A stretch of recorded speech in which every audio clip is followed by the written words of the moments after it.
Hello नमस्कार जय हिंद साथियों, गौरव क्लासेस बाड़मेर में आप सभी का स्वागत है। आज फिर से उसी जोश और जुनून के साथ आज हम पढ़ने वाले हैं विज्ञान की शाखाएं। विज्ञान की शाखाओं के साथ साथ हम जीवाणु जनित रोग, प्रोटोजोआ जनित रोग, कवक जनित रोग के बारे में भी पढ़ेंगे, जो आसान और बढ़िया ट्रिक के साथ उसका आज अध्ययन करेंगे। बात करें विज्ञान की शाखाओं के बारे में जो प्रतियोगी परीक्षाओं के लिए अति महत्वपूर्ण है, इसका कहीं ना कहीं सवाल छपता जरूर है। तो चलिए शुरू करते हैं आज की क्लास। यहाँ मैंने कुछ नाम लिखे हैं जो वैज्ञानिक नाम है: ornithology, astrology, oncology, cosmology, entomology, horology, metrology, climatology, odontology, osteology. इनके लॉजी का मतलब होता है अध्ययन। तो चलिए शुरू करते हैं।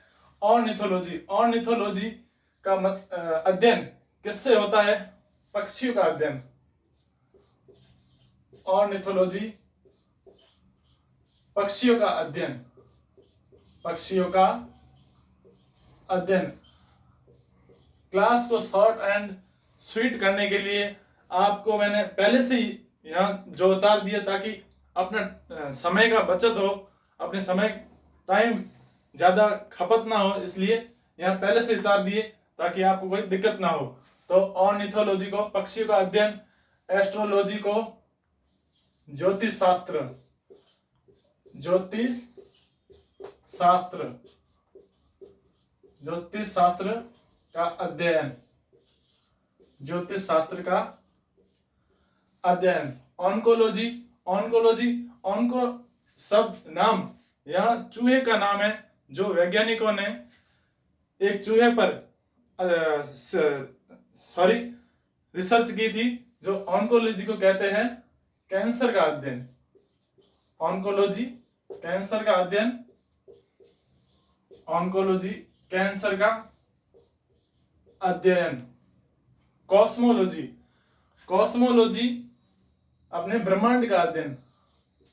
कॉस्मोलॉजी ब्रह्मांड, ब्रह्मांड का अध्ययन। अगला है एंटोमोलॉजी। एंटोमोलॉजी अपने कीट अध्ययन, कीट का अध्ययन। होरोलॉजी, होरोलॉजी, होरोलॉजी, सॉरी एक मिनट, हाँ, होरोलॉजी समय मापन, समय का मापन। समय के मापन को होरोलॉजी कहा जाता है। मेट्रोलॉजी मौसम का अध्ययन, मौसम, मौसम का अध्ययन, मौसम का अध्ययन। मेट्रोलॉजी मौसम का अध्ययन। क्लाइमेटोलॉजी, क्लाइमेट यानी जलवायु होता है, तो क्लाइमेटोलॉजी का जलवायु का अध्ययन। बिल्कुल आसान है, बस इसे समझने की जरूरत है। तो क्लाइमेटोलॉजी का जलवायु का अध्ययन, जलवायु का अध्ययन। ओडेंटोलॉजी, ओडेंटोलॉजी यानी डेंटिस्ट। डेंटो का मतलब क्या होता है? डेंटिस्ट। डेंटिस्ट में क्या आता है? दांत। तो ओडेंटोलॉजी का अपने हो जाएगा दांतों का अध्ययन, दांतों का अध्ययन, दांतों का अध्ययन। अगला है ऑस्टियोलॉजी। ऑस्टियोलॉजी यानी हड्डियों का अध्ययन, हड्डियों का, हड्डियों का अध्ययन, अध्ययन। तो एक बार रिवाइज करते हैं हम। ऑर्निथोलॉजी, ऑर्निथोलॉजी पक्षियों का अध्ययन, एस्ट्रोलॉजी ज्योतिष शास्त्र का अध्ययन, ऑन्कोलॉजी कैंसर का अध्ययन, कॉस्मोलॉजी ब्रह्मांड का अध्ययन, एंटोमोलॉजी कीट का अध्ययन, होरोलॉजी समय का मापन, अपने मेट्रोलॉजी मौसम का अध्ययन, क्लाइमेटोलॉजी जलवायु का अध्ययन, ओडेंटोलॉजी दांतों का अध्ययन, ऑस्टियोलॉजी हड्डियों का अध्ययन। आगे बात करते हैं हम अगली 10 और विज्ञान की शाखाओं के बारे में। पहले हमने 10 शाखाएं पढ़ी थी, इसके अलावा 10 और प्रमुख शाखाएं हैं जो प्रतियोगी परीक्षाओं के लिए महत्वपूर्ण हैं। तो चलिए शुरू करते हैं। अगला नाम है सिस्मोलॉजी। सिस्मोलॉजी भूकंप का अध्ययन, भूकंप का अध्ययन, भूकंप अध्ययन। फाइकोलॉजी शैवाल का अध्ययन, शैवाल का अध्ययन, शैवाल का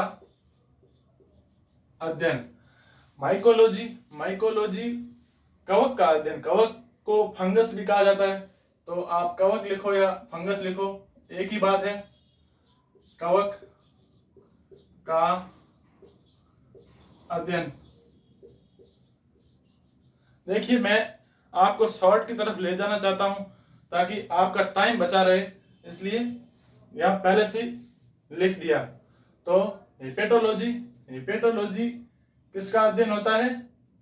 हेपेटोलॉजी लीवर का अध्ययन, हेपेटोलॉजी लीवर का अध्ययन। कार्डियोलॉजी हृदय का अध्ययन, हृदय का अध्ययन, हृदय का अध्ययन।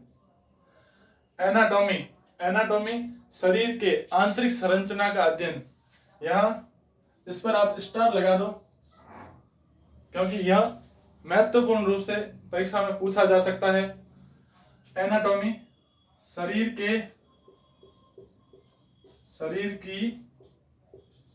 की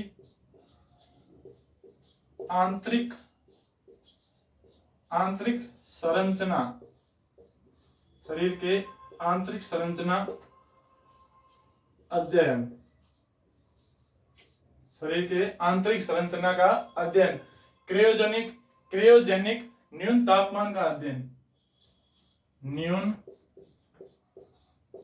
तापमान का अध्ययन, न्यून तापमान का अध्ययन। होलोग्राफी है 3D चित्रण का अध्ययन, 3D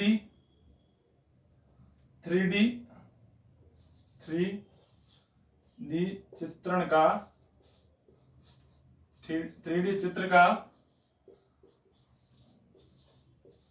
अध्ययन। एपिग्राफी है शिलालेखों का अध्ययन। यह भी आप स्टार लगा के लिख देना क्योंकि यह भी प्रतियोगी परीक्षाओं के लिए महत्वपूर्ण है। एपिग्राफी शिलालेखों का अध्ययन,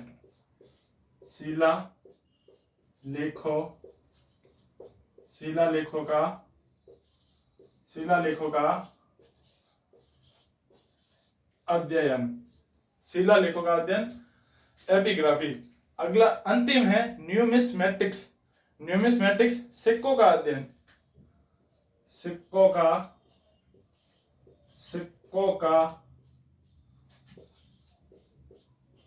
अध्ययन, सिक्कों का अध्ययन। तो एक बार रिवाइज करते हैं हम। सिस्मोलॉजी भूकंप का अध्ययन, फाइकोलॉजी शैवाल का अध्ययन, माइकोलॉजी कवक का अध्ययन, हेपेटोलॉजी लीवर का अध्ययन, कार्डियोलॉजी हृदय का अध्ययन, एनाटॉमी शरीर की आंतरिक संरचना का अध्ययन, क्रायोजेनिक न्यून तापमान का अध्ययन, होलोग्राफी 3D चित्रण का अध्ययन, एपिग्राफी शिलालेखों का अध्ययन, न्यूमिस्मेटिक्स सिक्कों का अध्ययन। अब तक हमने चर्चा की थी विज्ञान की कुछ प्रमुख शाखाओं के बारे में। अब हम बात करेंगे जीवाणु जनित रोग, प्रोटोजोआ जनित रोग, कवक जनित रोग, जो आसान और बढ़िया ट्रिक के साथ आपको बताएंगे। तो शुरू करेंगे जीवाणु जनित रोग, जीवाणु जीवाणु जनित जीवाणु जनित रोग, जीवाणु जनित रोग। इसकी लेकिन इससे पहले एक बात कहना चाहता हूं कि मैं भी आपकी तरह एक स्टूडेंट हूं, तो मुझे भी आपकी तरह मोटिवेट होने की जरूरत होती है। तो मैं बस मेरी तरफ से यही कहना चाहता हूं कि अगर आपको मोटिवेट होना है तो अपने माँ बाप का चेहरा देखो, उससे बढ़िया और उससे जोश भरा मोटिवेशन आपको कहीं नहीं मिलेगा। अगर आपने अपने माँ बाप का सुबह सुबह चेहरा देख लिया तो आप हमेशा मोटिवेट रहोगे और कोई आपको वीडियो देखने की जरूरत नहीं पड़ेगी। इसलिए मैं चाहता हूं कि आप हमेशा मोटिवेट रहे और हमेशा आगे बढ़े। तो चलिए शुरू करते हैं।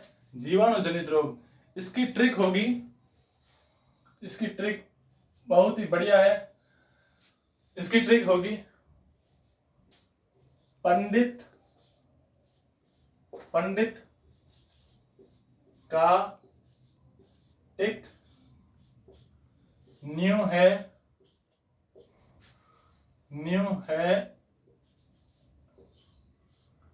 बैक्टीरिया, किसकी बेटी? रिया की बेटी। तो हम पढ़ेंगे पंडित का टिक न्यू है बैक्टीरिया। अब इस ट्रिक के माध्यम से सारे रोग आपको पता चल जाएंगे। तो पंडित से प से है प्लेग, प से प्लेग रोग। बी से है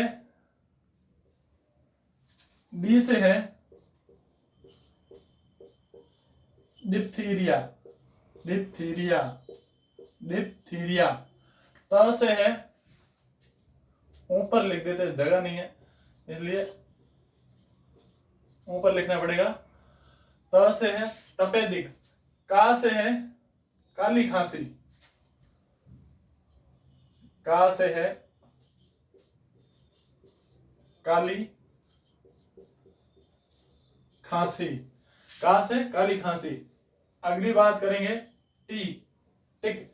टी से है टिटनेस। इसमें दो रोग आएंगे, एक है टिटनेस और दूसरा रोग है टाइफाइड। क से है इसको ऊपर लिखना पड़ेगा थोड़ा, कुष्ठ रोग। अगला है न्यू से हो जाएगा न्यूमोनिया यानी अस्थमा। न्यूमोनिया। है से हो जाएगा हैजा,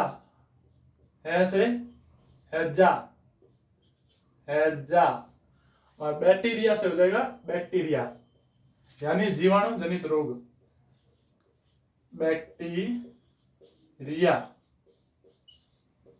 बैक्टीरिया।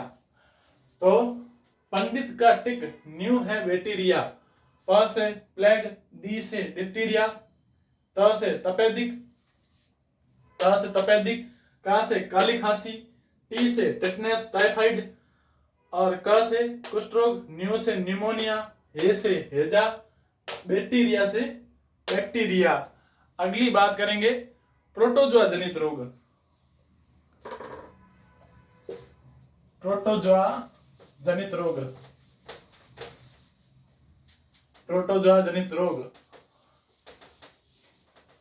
उसकी भी शानदार और बढ़िया ट्रिक है। ट्रिक के माध्यम से आपको आसानी से समझ में आ जाएगा।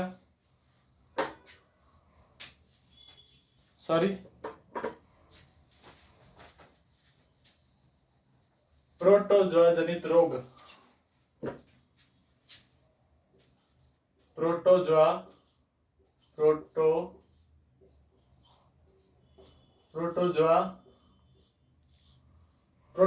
जनित रोग। इसकी ट्रिक बनेगी अपने, यह बहुत ही खतरनाक ट्रिक है, आप घर पे कभी दोहराना मत, बस इस ट्रिक को आप ध्यान में रखना। पापा काम पे सोते हैं, सॉरी थोड़ा धीरे बोलना चाहिए, पापा काम पे सोते हैं। अभी लॉकडाउन है, सॉरी लॉकडाउन तो खुल चुका है, तो आप ट्रिक को समझिए, बाकी बातों पर ध्यान ना दीजिए। पापा काम पे सोते हैं, पापा काम पे सोते हैं, पापा काम पे सोते हैं। तो इस ट्रिक से सॉरी, पापा काम पे सोते हैं, इस ट्रिक से कौन कौन से रोग होंगे अपने? पा से तो प्रोटोजोआ हो जाएगा, और पा से हो जाएगा पायरिया, पायरिया रोग। पायरिया दांतों में होता है, दांतों के ऊपरी ऊपरी जबड़ों में होता है जो पायरिया रोग होता है। का से हो जाएगा काला जार, काला जार, काला जार। मां से हो जाएगा, मां से हो जाएगा मलेरिया, मां से मलेरिया रोग। पे से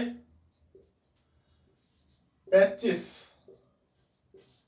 पे से पेचिस।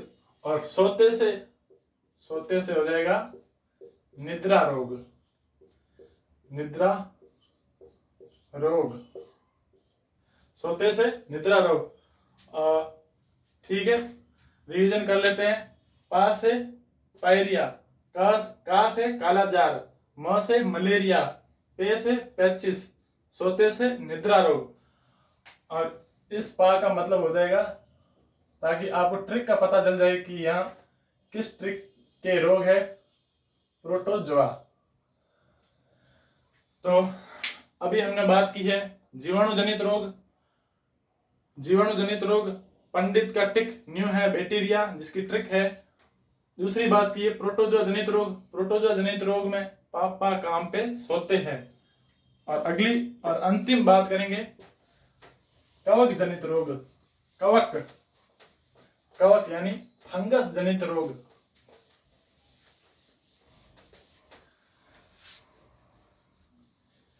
अगली जो ट्रिक आएगी उसको पढ़कर आपको एक बार हंसी तो जरूर आएगी, और हंसी आना स्वाभाविक है, तो आपको ट्रिक देखने के बाद पता चलेगा। तो अगली बात करेंगे कवक जनित रोग। कवक जनित रोग की ट्रिक रहेगी, कवक जनित रोग की ट्रिक है गंजा दामाद खाए फ्रूट, गंजा दामाद खाए फ्रूट। तो इस ट्रिक को लिखना पड़ेगा, गंजा दामाद, गंजा दामाद, गंजा दामाद खाए फ्रूट। गंजा दामाद क्या खाता है? फ्रूट खाता है। गंजा दामाद खाए फ्रूट। तो बात करेंगे गंजा से। गंजा से हो जाएगा अपने गंजापन, गंजा से गंजापन हो जाएगा। दामा से, दामा से मतलब दमा, दमा रोग। दमा अस्थमा रोग होता है ना, सांस फूलने पर दमा रोग होता है वही। और द से हो जाएगा दाद खाज, दाद खाज यानी एलर्जी होती है, फंगस इंग्लिश में कहते हैं फंगस, दाद खाज। खाए से हो जाएगा अपने खाज खुजली, खाज खुजली, खाज खुजली। फ्रूट अंतिम है अपने फ्रूट। फ्रूट से हो जाएगा एथलीट फूट, एथलीट फूट, एथलीट फुट। तो अंतिम रूप से आपने रिवाइज कर लेते हैं। कवक जनित रोग यानी फंगस, गंजा दामाद खाए फ्रूट। गंजा से गंजापन, दामा से दमा, द से दांत खाज, खाए से खाज खुजली और फ्रूट से एथलीट फूड। तो आज हमने क्या क्या पढ़ा है? विज्ञान की प्रमुख शाखाएं, कम से कम आज हमने 18 से 20 शाखाएं पढ़ी है जो प्रतियोगी परीक्षाओं के लिए महत्वपूर्ण है। और अगली बात हमने की है जीवाणु जनित रोग। जीवाणु जनित रोग में ट्रिक है, पंडित का टिक न्यू है बैक्टीरिया। और उसके बाद हमने बात की प्रोटोजोआ जनित रोग, उसमें ट्रिक आपको मैंने बताई, पापा काम पे सोते हैं। और अंतिम रूप से मैंने बात की है अपने कवक जनित रोग में जो ट्रिक है, गंजा दामाद खाए फ्रूट। तो आज की क्लास आपको कैसी लगी? वीडियो को पूरा जरूर देखें और वीडियो देखने के बाद जो आपको क्लास कैसी लगी, अगर क्लास अच्छी लगी हो तो लाइक करना, सब्सक्राइब करना और ज़्यादा से ज़्यादा शेयर करना। और एक और बात कहना चाहता था कि हमारी जो क्लास है कभी कभार टाइम पर नहीं आ पाती है, तो उसके लिए आपसे माफ़ी चाहते हैं। अगली बार हम अब पूरी कोशिश करेंगे कि हमारी जो क्लास है 7 और 8 बजे के बीच में, लगभग 7 या 7:30 बजे हमारी क्लास आ जाया करेगी। तो इसी आशा के साथ मैं अपनी क्लास को समाप्त करता हूँ। वीडियो को पसंद आए तो सब्सक्राइब और शेयर करना, और आज की क्लास कैसी लगी कमेंट बॉक्स में ज़रूर बताना। धन्यवाद।